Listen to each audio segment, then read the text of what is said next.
Welcome to the NCSA Channel Live, where you, our grassroots community, drive the content. I'm your host, Jackie Kancir, Executive Director of National Council on Severe Autism, the nation's leading voice pursuing recognition, policy, and solutions for the surging population of individuals, families, and caregivers affected by severe forms of autism and related disorders. Don't forget to hit the like and subscribe bell to be notified the next time we go live. So sit back and give us your questions, your comments, and let's talk about severe autism.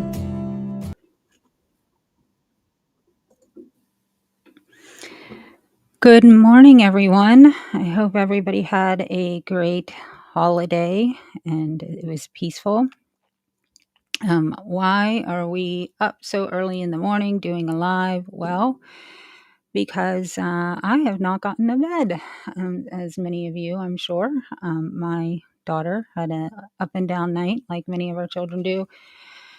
This is going to be something that we're going to try out. Cindy is our new content coordinator, Cindy Wall, and she and I were talking about how to expand and diversify our content in 2025.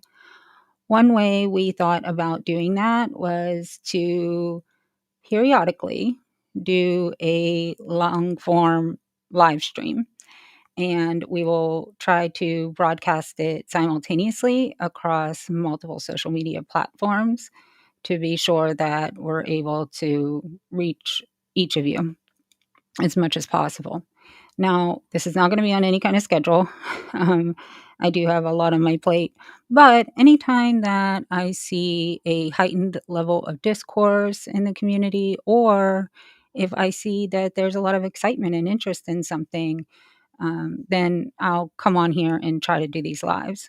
We do read all the comments, we try to respond, but this also will give you greater access to me as the executive director. So you're not just emailing questions and getting a text response back. You'll be able to ask questions and answers online, live as we go, and have them answered to the best of my ability. And if I don't know the answer, then somebody at NCSA likely does, and we will get it for you. So today, I don't have Cindy with me yet today because she is on the West Coast, and so it is quite early still for her. As I said, this was just kind of spontaneous this morning. I decided to do this since I was already still up, as I said. So the reason that I wanted to do today's was about 14C, and we can do this about whatever you want. As I said in the intro, this is going to be something that the community guides and leads, what you want the topics to be. But there is currently a lot of discourse about 14C. So I wanted to come on just to give kind of our explanation on this. This is definitely an issue where we differ drastically from a lot of the kind of mainstream disability justice type organizations. And it can get misunderstood really quickly. The narrative can get really bent. And so I wanted to come on just to be able to answer any kind of questions you might be getting. Now, what I have seen is some genuine questions coming from colleagues of mine who are in the more mainstream disability community. They respect me, they understand my policies, they know my personal life with my daughter, and so they know me on a personal level that I would not be supporting a policy that was going to harm this population in any kind of way. So they came at this in a very respectful manner, asking some genuine questions to try to understand. And you may get those same types of questions. Now, this software, excuse me for any glitches, I think we will be able to, yes. Okay. So we did submit our formal public comment for 14C, and you can find that on the web at actually ncsautism.org/14C hyphen comment. But this link here, ncsautism.org/comment 14C, will allow you to quickly and easily create your own public comment. And I'm going to show you how to do that real quick.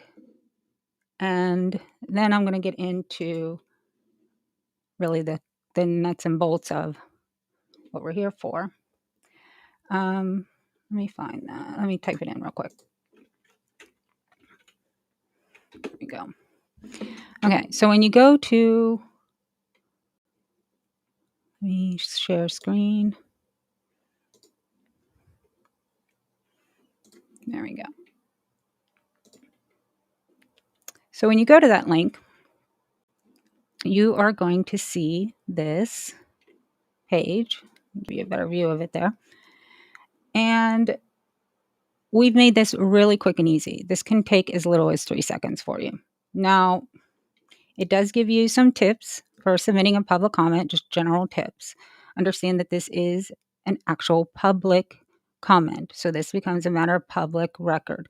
So you don't want to put anything like personal identifying information, such as medical ID numbers, birth dates, addresses, anything like that.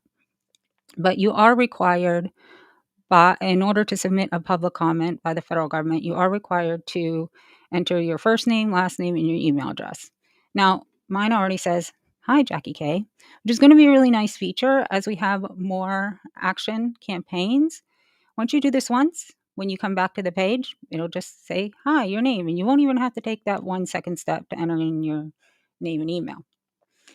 Now, you could just click send. Right? So really, like I said, 3 seconds.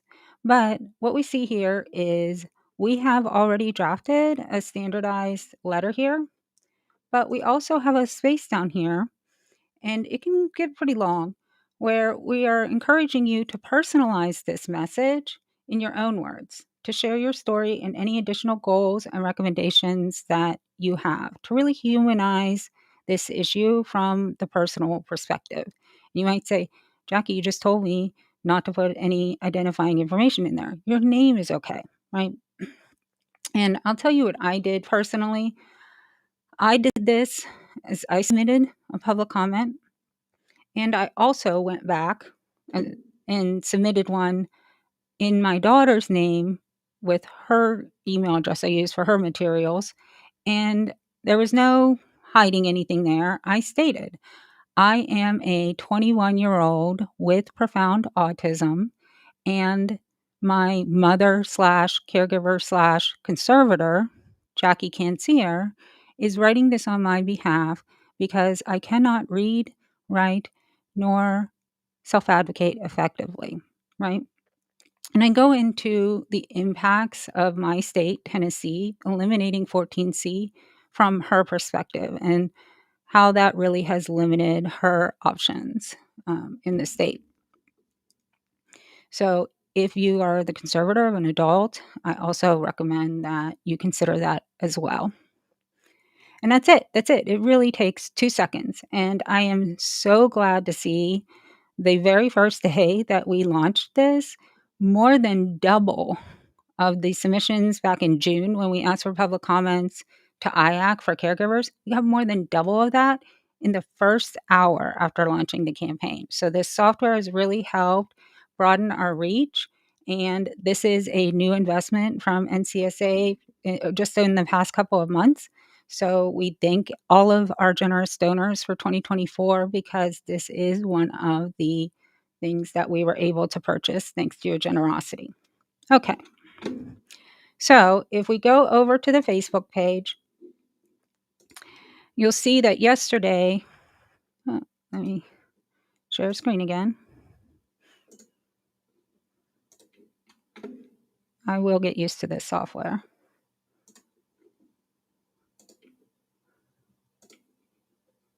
Share screen again. There we go.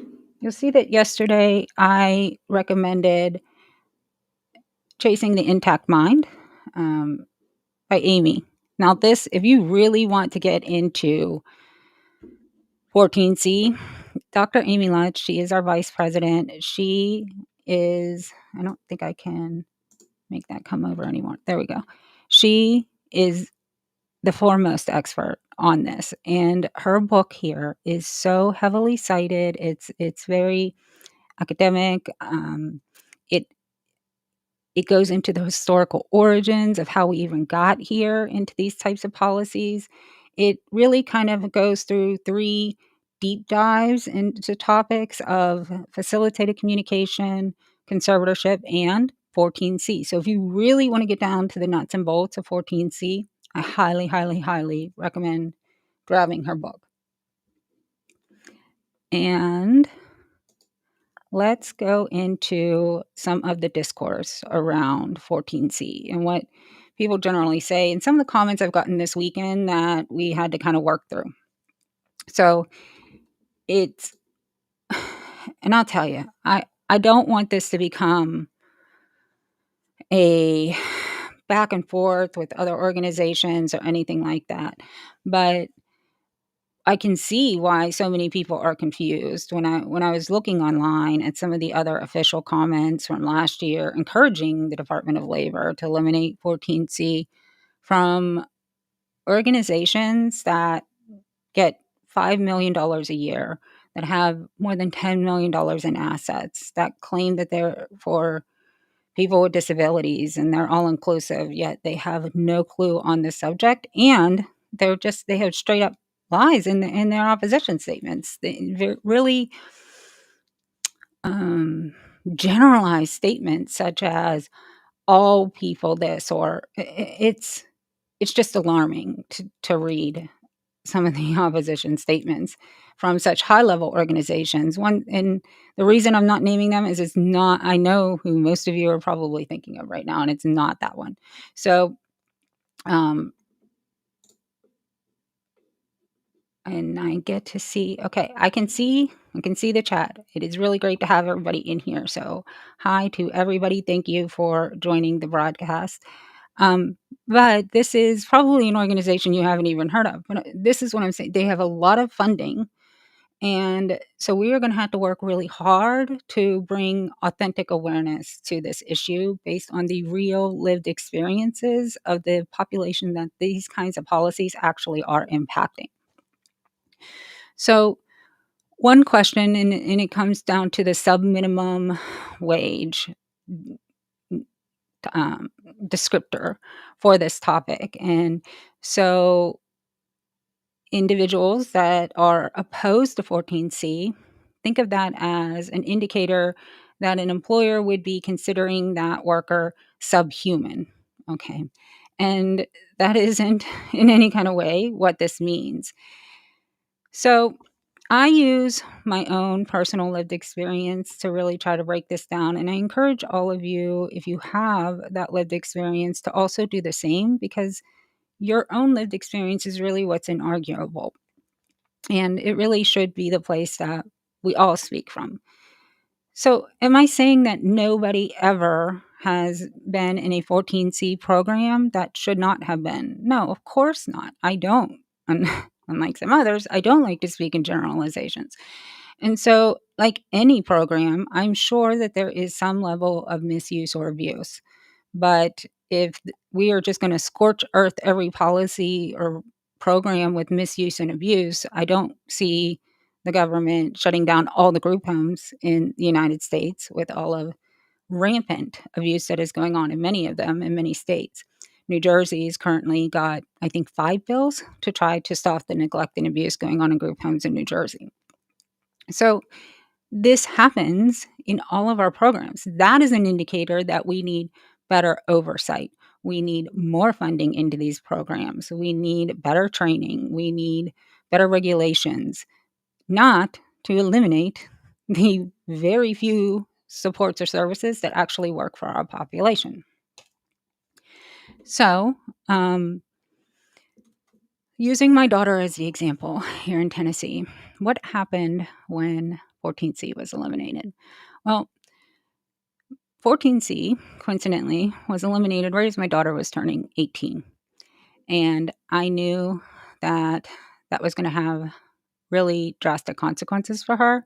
But I still, coming up in that, like I said, my colleagues, I came up in the mainstream disability justice circles. And so I still held hope into, okay, well, they're promising all will be able to work in competitive integrated employment. So I was believing them at the time.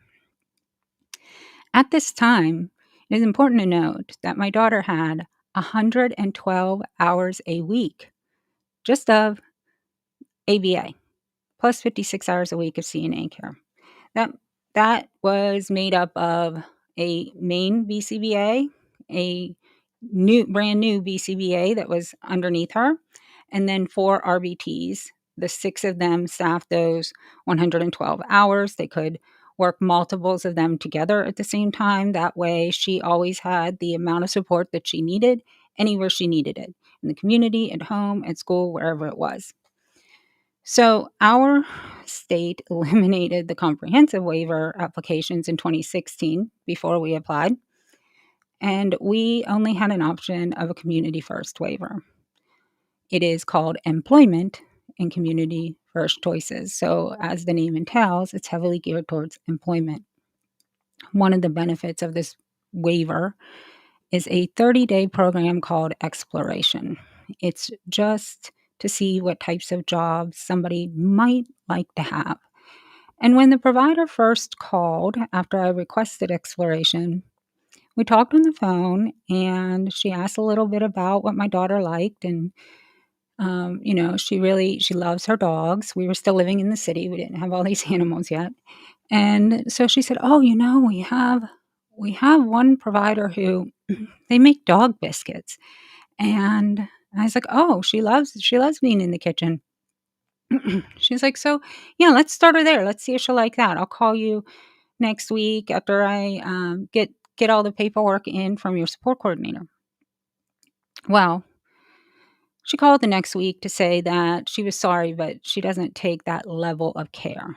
So when she got the paperwork from the MCO, she realized that my daughter was at that time at the highest level for pediatric behavior support.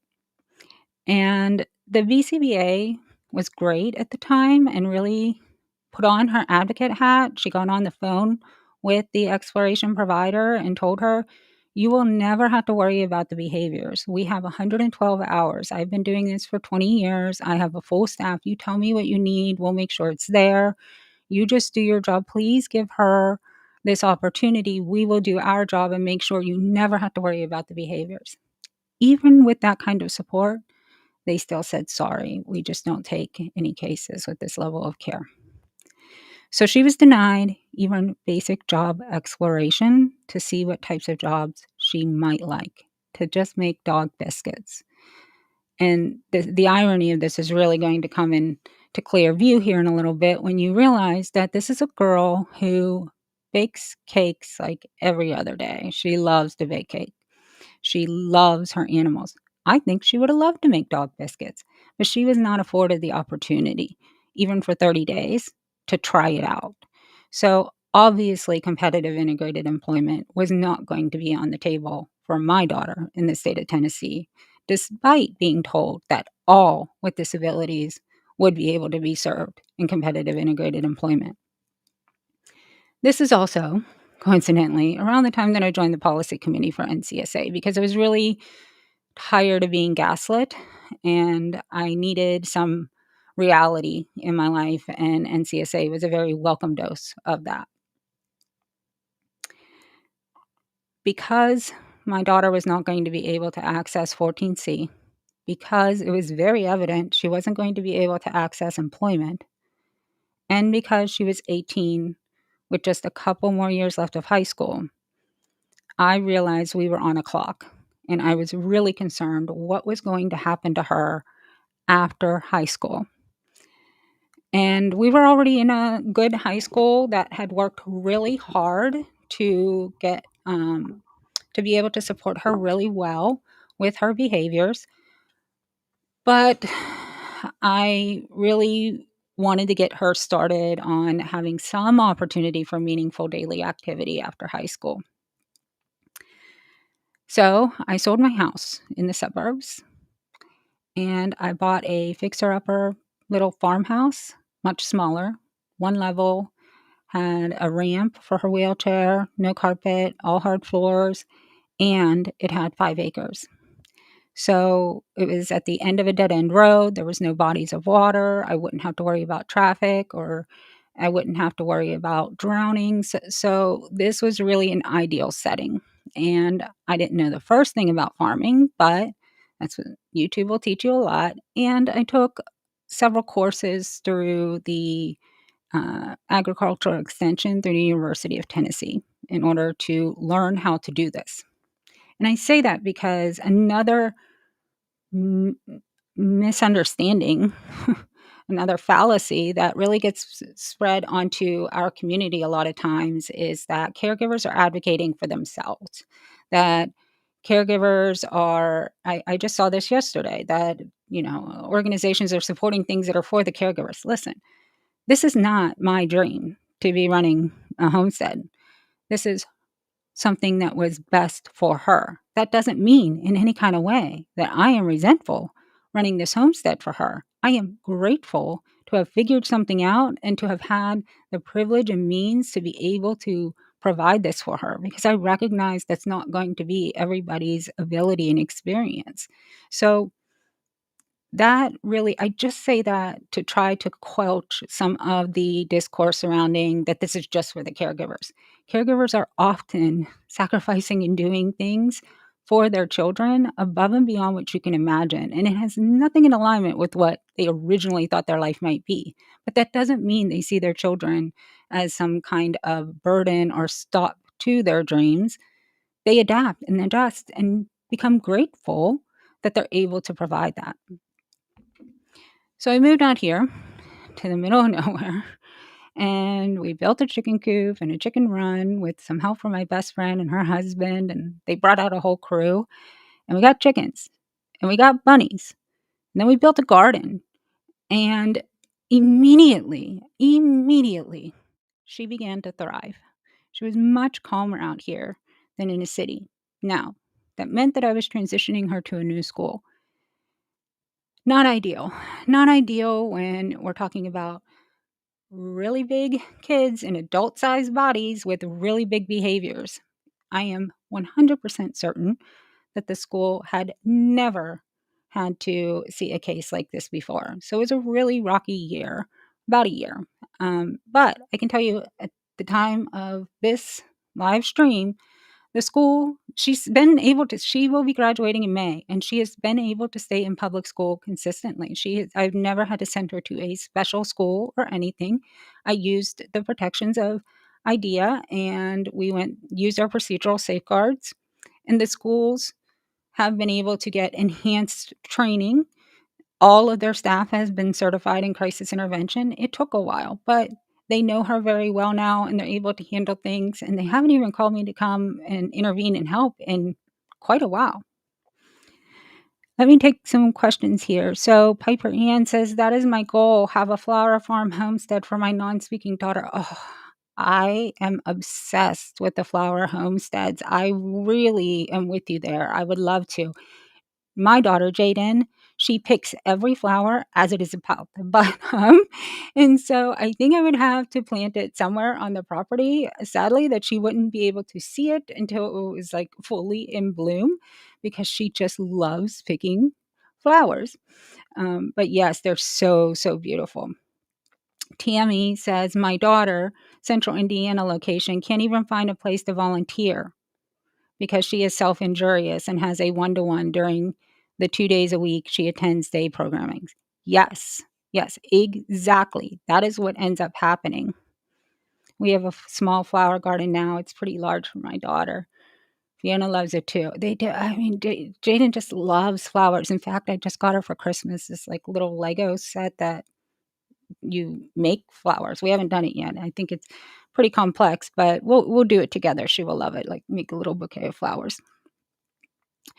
But, my goal, I was compromising out here. Again, I wasn't trying to be adversarial with the disability community. I was trying to be a team player. I just wanted what was gonna work for my daughter. So it was just scattered through the last couple of years of school. We got the situation settled. We started a farm here. I call it a farm. It's not really a farm. It's like 40 chickens, a rabbitry of Rex rabbits, and like a 30 by 20 garden. And so I was teaching her all these skills. We couldn't access any of her therapy, no OT, no PT, no speech since fall of 2022. I haven't had a BCBA since October of 2023.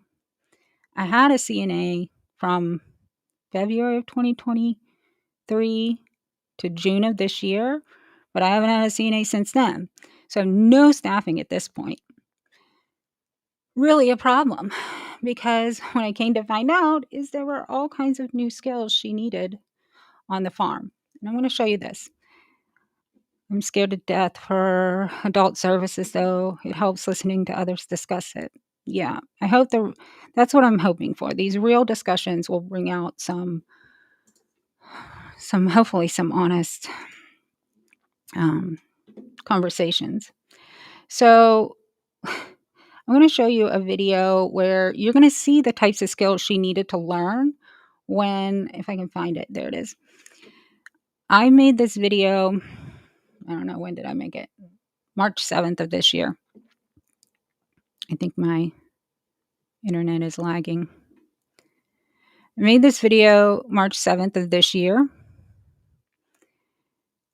I'm just going to play it and hopefully it doesn't lag. Let me see here. Let's go to here and screen share. Oh. Okay. Are you guys able to see that? Why is it doing that? Let me do it this way. Let's make it bigger. I wonder if I can get myself out of here. Maximize. No, I don't know how to move it over. So sorry, guys. We'll just do it this way. Hopefully you'll be able to see this. If I...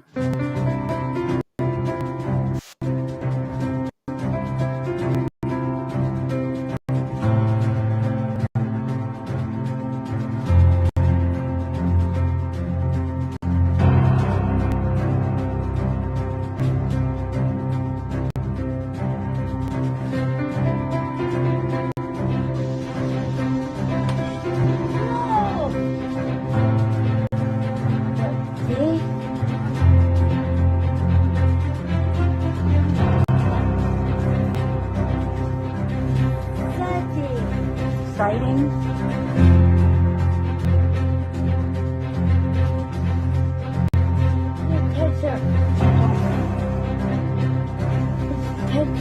I'm taking a picture.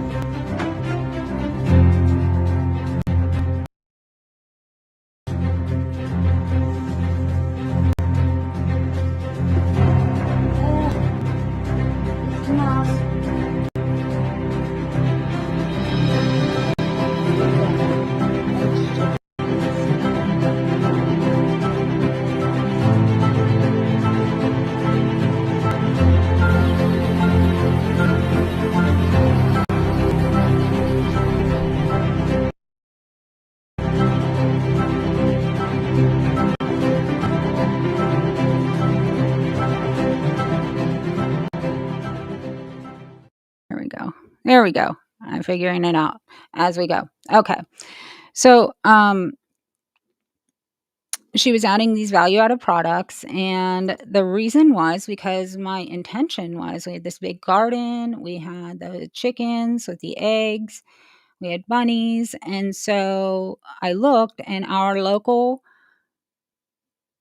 farmers market is very small. It's only twice a week. It is just a few hours, and we're very rural, so it's not overpopulated. It's not going to be super overstimulating. And so my intention was, oh, well, she could set up like a little table at the farmer's market a couple days a week. It wouldn't be overly exhausting for her if it's only a few hours, twice a week. And she could take her eggs and her breads or whatever she's making, and she could make a few dollars with it, right?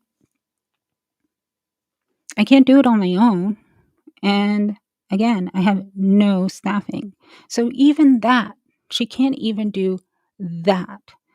And it's just so disheartening because she has picked up so many skills. And I'm not an OT, I'm not a PT, I don't have a BCBA, but she's learned so much. Imagine if she had actually been given the services that she was approved but no providers for all the years before she turned 21. And now that she is 21, if those services were available to her, if she had 14C access, that's exactly what would have been offered to her. So, what I tell people who are opposed to 14C is don't look at this as employment. Look at this like school. Okay. She goes to school every day and she calls it work. She calls it work and she loves work. She will have me print out school papers, like preschool school papers. And she'll take her pencil and she'll sit down and she'll have like 60 different preschool papers across the table. And most of it's scribbled around. She still does not know the alphabet and things like that. She can identify each individual letter at 21 years old, but she can't read and she's not able to form words, written words, or read words. But she likes to the act of trying to write. Sometimes it's scribbles, sometimes it's letters, but that's what she does. And she calls it work, and she'll be very dramatic about it, and she'll say, "Whew, that's hard." But she's so proud of it. And she'll hand me this big stack of 60 papers and want me to put all of them onto the refrigerator because she is proud of that accomplishment. And you can see her face in the video, how proud she is of accomplishing these things she's working really hard to learn. She craves that. The reason she was up all last night, up and down, and then I haven't slept in 2 days is because it's the holiday break. And she was okay for the first little bit of it, but now she's been off school for a week and she wanted the bus and she wanted school. So she packed like 4 different book bags last night with all of her new toys from Christmas and she put her coat on and she wanted the bus at 2 o'clock in the morning because she wants to go to school. She wants that interaction with her peers. She wants to work. But that is not going to be an option for her when she graduates because 14C is eliminated and we can't even get a CNA or a BCBA or an OT, PT, speech, anything, any kind of exploration, any services from our waiver. We certainly are not going to be getting competitive integrated employment. She needed 14C, and that would have been an extension of the services she had in school. She would have gone right into when she became an adult, and she would have gotten those services while she was there. So the argument is, well, they're only getting paid half of minimum wage, that they're not half a person. They're not just getting paid half of minimum wage. Okay? It's not about the wage. It's like going to school, which they don't get paid a dime to go to school. They get a service when they go to these programs. And because they're an adult now, they get a small wage, right? So they get $50, $100 a week, something like that.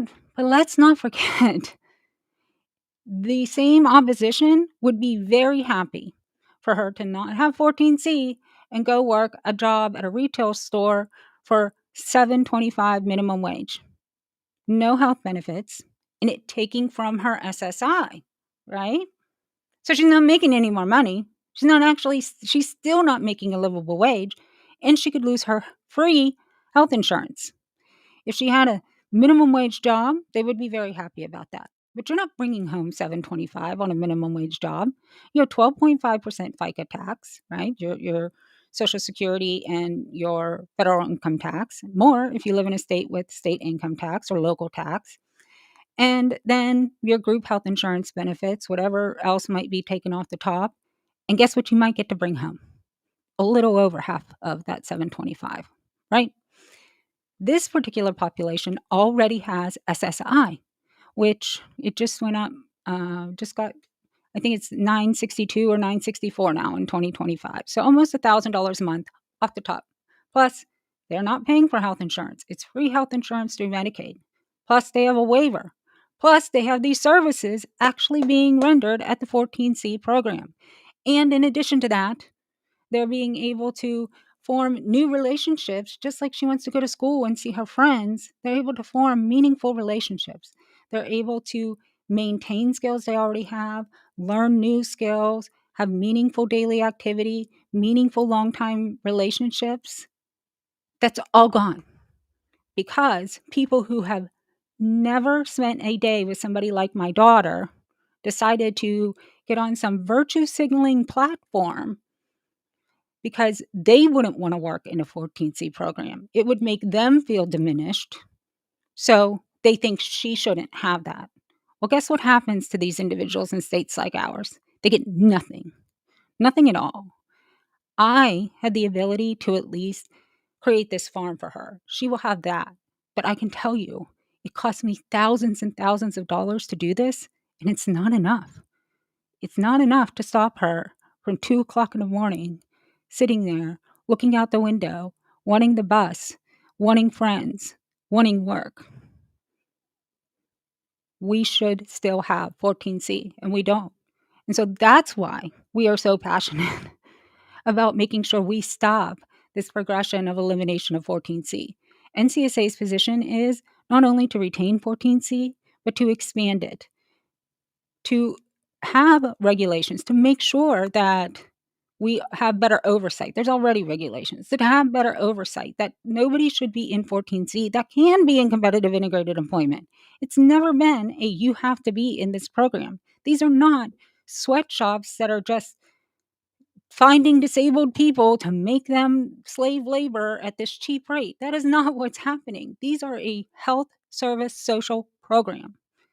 The certificate is for the employer to be able to give them anything at all, to make it not just a day program where they can't get paid, to give them any kind of wage. Then they have to get a certificate from the Department of Labor. Most of these 14C programs are run by nonprofits.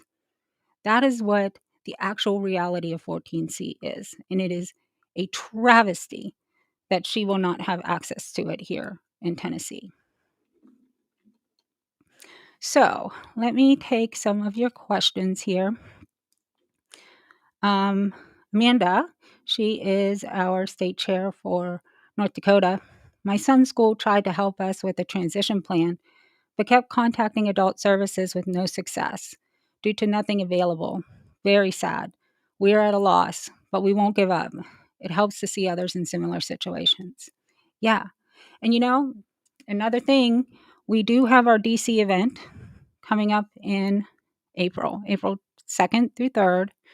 If you go to ncsautism.org/DC25, we have registration open. We've made it very affordable. We have 3 different affordable hotel blocks. We made it just 2 days because we, again, wanted to make it affordable. We didn't want you to have to rent a hotel room for the entire week. We understand how difficult it will be to get out to DC for many families. However, those that can get out there, please come join us in DC, because these are the types of issues that we do need to bring face to face to the legislators. Because again, what they have been hearing for decades is from mega funded disability groups that have become more of a profit driven lobbying agency, not much morally different than the NRA, right? This is not really about person centered support for them. Whenever you have that much money being pushed around, their goals are not for the entire disability community. They really have kind of shut out this side of the disability community who doesn't fit that narrative of palatable disabilities, the smiley kind of ones that somebody can feel good about going to this restaurant that's going to serve them their cookie from somebody with a disability that's going to tell them how happy they are to be independent and working a job. Our kids aren't going to do that. And in fact, our kids might have a meltdown in the middle of the restaurant. They might scare customers, those kinds of things. They're not the most they're not the employees that most places would want to hire because of the risk or liability that might be with that, because of the risk of loss of customers, right? They require a lot of support. That doesn't mean in any kind of way we are the ones saying that they can't do anything. They should just be shunned away. We are the ones fighting for them to be in the appropriate environments where they thrive. My daughter is absolutely thriving in this environment. But imagine if she actually had support. All she has is me. And this isn't sustainable. How many days in a row can I stay up with no sleep, work a full-time job, run a national network, 40 chickens? I think we have currently, we have 6 adult bunnies. We have the baby bunnies. We have 2 bunnies that are pregnant. We've got the 2 dogs. Fortunately, it's not farming season. It's farming time right now. But, there's a lot. I bought this fixer-upper house thinking that I was going to do all this beautiful renovations. I haven't gotten to any of it because I just don't have the time trying to juggle all the balls without her having the support that she needs. So we really, really have a crisis on our hands. The opposition doesn't like us to use words like crisis or tsunami or those kinds of things. They think that it's hyperbolic, but they're not living our lives. And I'm okay with that. I'm okay with people misunderstanding it because you've heard me say it before. There have been many, many days. I have looked at just a really tough day, and it's hard to process that it's real and you're living it. You're inside it. So that's the way we have to come at our advocacy, with empathy to those who don't understand it. Because truthfully, if you weren't living your life, would you believe it? So we really have to go above and beyond to try to unravel the fallacies, to try to share the authentic lived experiences of our population, to share our stories. You can contribute through vocal video. You go through ncsautism.org/voice. You can submit a video. We have a new Get Involved page. It's right there on our you just go to our main page, click the top banner, Get Involved, and it'll let you submit a blog post. You can request to do a webinar. You can request to be on a podcast. There's lots of ways to get involved and help this movement. Join the National Grassroots Network. We have more than half the states have a chair, but we hope to have all the states by the end of 2025. And we also have national leadership positions opening up too. As I said, Cindy Wall was our first one. She is our champion content coordinator. She's really amped up our game on social media. We're so grateful for her. But we're also looking for a government affairs coordinator, public relations coordinator, philanthropy coordinator, because as we have grown so much over this past year, obviously our expenses have grown. So we really need somebody with a special skill set in fundraising and philanthropy to help us meet our goals in 2025. If you have any kind of special skill set and want to serve, please reach out to us. You can reach me at policy@ncsautism.org. Right there. I'll put that on the screen there for you guys. And that's it. So this is, I kind of covered what I wanted to the first live. You guys feel free, please, any topic you can put into the chat, anything you have questions on. Does not have to be on 14C. But if you have questions on 14C still, I'm happy to answer them. But do you have a New Hampshire chapter? We do. We do have a New Hampshire chapter. And if you go to here, I'll show you. Let me try to share my screen again if it works. Oh, I think I can do it. I think I can do it here. I'm sharing the wrong screen. So let me stop. Share this tab instead. Yeah. Okay. Hey, I'm getting the hang of it, guys.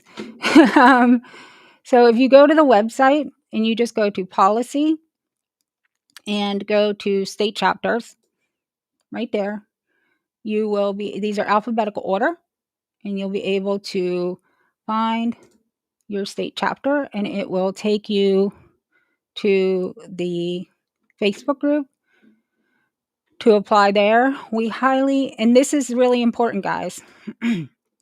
We highly, highly, highly encourage you, please, before you join the Facebook groups, go to National Network and just fill out this form.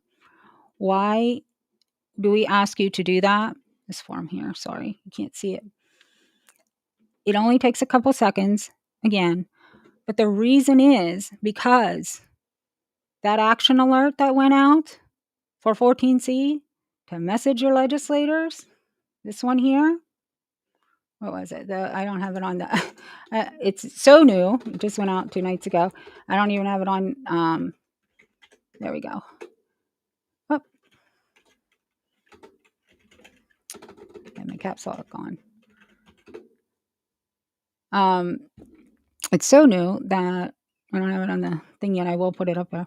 But this went out to the grassroots network.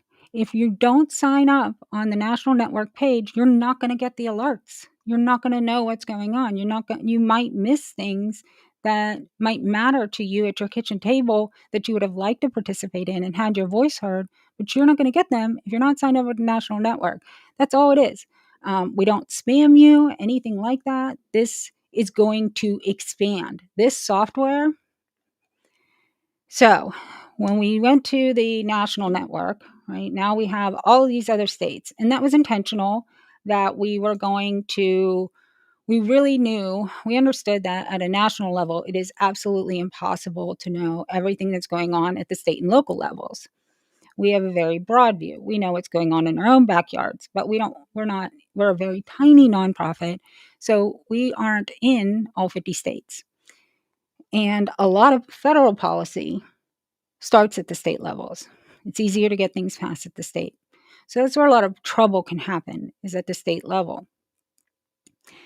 And these are also the issues that matter to you. The states have much more control over your quality of life than the federal government does. And so we wanted to be able to support positive initiatives. We wanted to be able to help you oppose initiatives that might be harmful for your children. And so we started the national network. But how were the state chairs going to be able to research all of their state bills and track the bills to find out what was coming up?